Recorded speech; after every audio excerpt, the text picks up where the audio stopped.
Hello everyone, it's Brian here in Toronto, and this will be a video with another look at some of my favorite 12-inch singles from my collection. As I mentioned in the past, I have a lot. Funny thing is, they've appealed to me and continue to appeal to me more than 7-inch singles. I have very few 7-inch singles, but I have a ton of 12-inch singles. And so I've been highlighting some in these videos. This is number 3. I may continue this or not. I guess it depends on how interested people are. And I do add to the collection. So, for example, last week on Saturday, I went to the downtown Toronto record show. I had arranged to meet up with a friend of mine, and we did meet up. And I ran into someone else that I know there, which is cool to see him. And it was good as record shows go, but I do have some complaints about it. I didn't take a single video or photo of the whole thing, and that's partly because it was insanely crowded, and not because there were too many people, but because the space was inappropriately sized, I think. So first of all, all of us paid this extortionate pre-entry admission to apparently avoid the congestion of the middle of the show when everyone else shows up. But it didn't really work, because as soon as I came in, everyone was already crowded around the tables, and it was really difficult to see anything. So I found that frustrating. So I think there were fewer vendors. It was definitely crowded. It was a small venue, and maybe the worst of all was that the lighting was really terrible. So some people had to take out their cell phones and were shining lights on records to see what the quality was like. So that was really terrible. So I had a frustrating experience. I did buy a few things. Maybe they will show up in a future recent finds video, since I'm not doing a separate record show video. Second thing I wanted to mention before we start is that on Sunday, I recorded the video with a handful of Canadian vinyl community channels, a few hosts from the country, and one Canadian who's not in the country, but that's fine. It was hosted by Rob at Northern Revolution. So I think sometime this week that video should be live on Rob's channel. So we talked about Canadian music, and I think this will be the first of a number of videos. I don't know how many, but we take a look at Canadian music. So that was kind of a fun thing to do. And to meet people. It's funny, you meet people. I feel like I've met people by watching their videos. Then there's people you meet being online with, and then there are people you actually meet in person, which is very weird. So I feel like I've met them now because we had conversations. So that was cool. So I'm not going to show, by the way, in none of these videos will I show any Smiths or OMD, because in previous videos on a different sort of topic, I showed all of my Smiths 12-inch singles and all of my OMD 12-inch singles.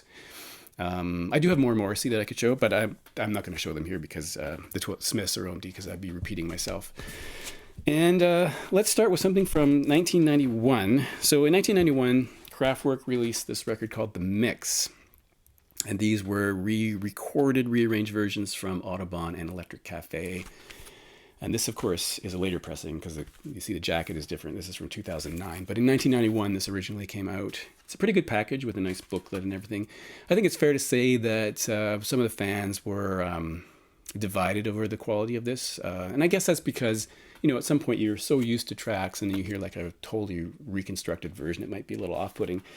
But from that record, they released this in 1991 called The Robots. I think it's a track everyone knows. And this has like the album itself, so there's a different sort of presentation of that song. We have Robotnik, Clang Clang Extended Mix, The Robots, Single Edit, and Robotronic Clang Clang Mix. And so this, I would say, has a bit of a house music feel to it, possibly, if that makes any sense. I actually think this redone version is actually pretty good. And here's side A.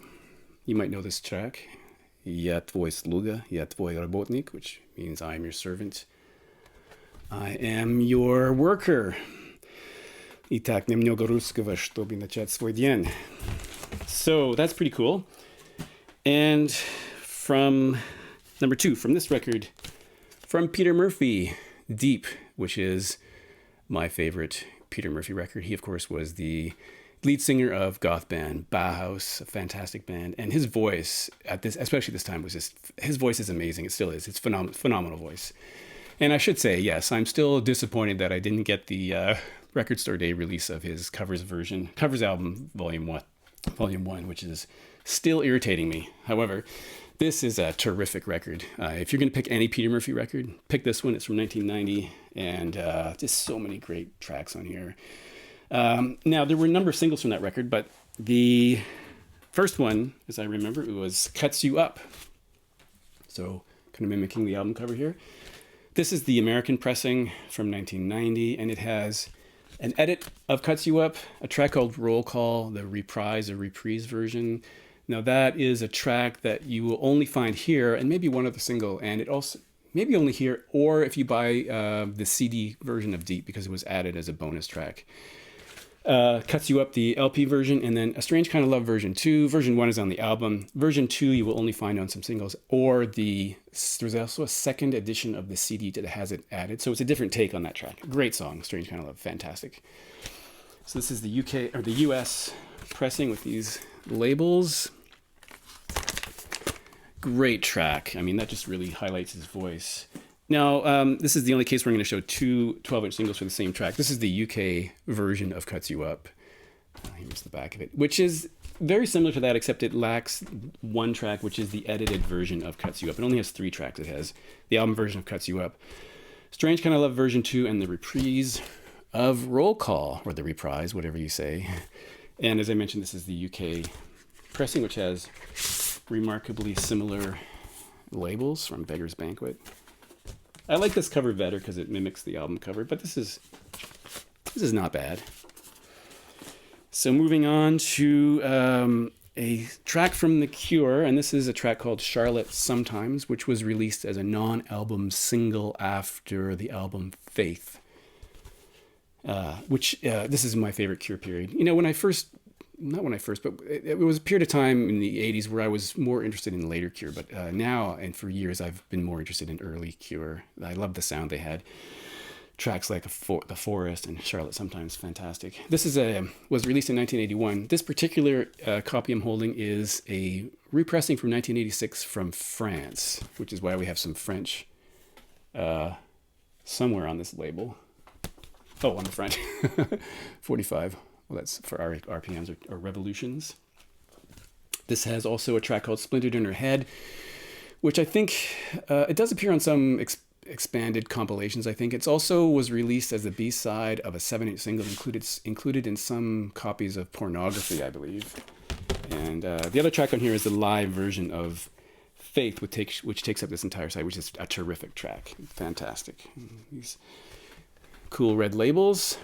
So that is The Cure. Next, we'll move on to a single that was pulled from this Susie and the Banshees record from 1991. This, of course, is not the original pressing. This is a later pressing from, I wish I could tell you, from 2018.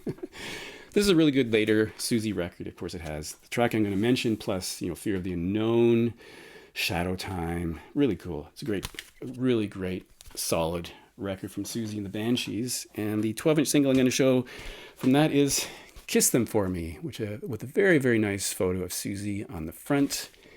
And so this has, as you can read there, the snapper mix of Kiss Them For Me on side A. And then on side B, it has Staring Back, Return, and Kiss Them For Me, the 7-inch version. And not that it matters, there's a little promo stamp here, gold stamp promo.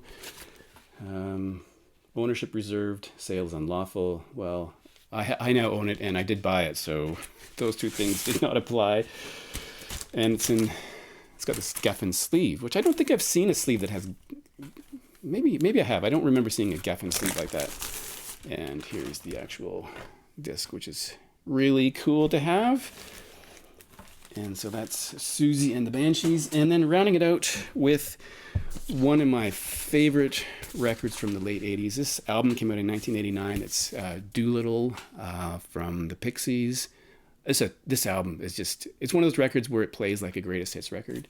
This is an original American pressing with this booklet, which you may have seen before.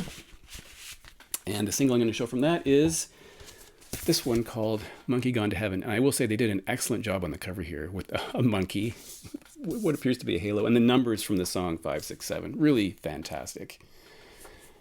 There's the back. And there's 4 tracks on here. We have Monkey Gone to Heaven, just a great song. Manta Ray, Weird at My School, and Dancing the Manta Ray. Really great. And here are the 4AD label on that side. This side, really excellent. Yeah, I think that's their peak, if you ask me. Doolittle, they hit their peak and never quite recaptured the glory of that record. Yeah, but thanks for watching. Maybe I'll do another one. We'll see how it goes. I might take a break and then come back and do another one. But thanks for watching, and I'll see you in the next video.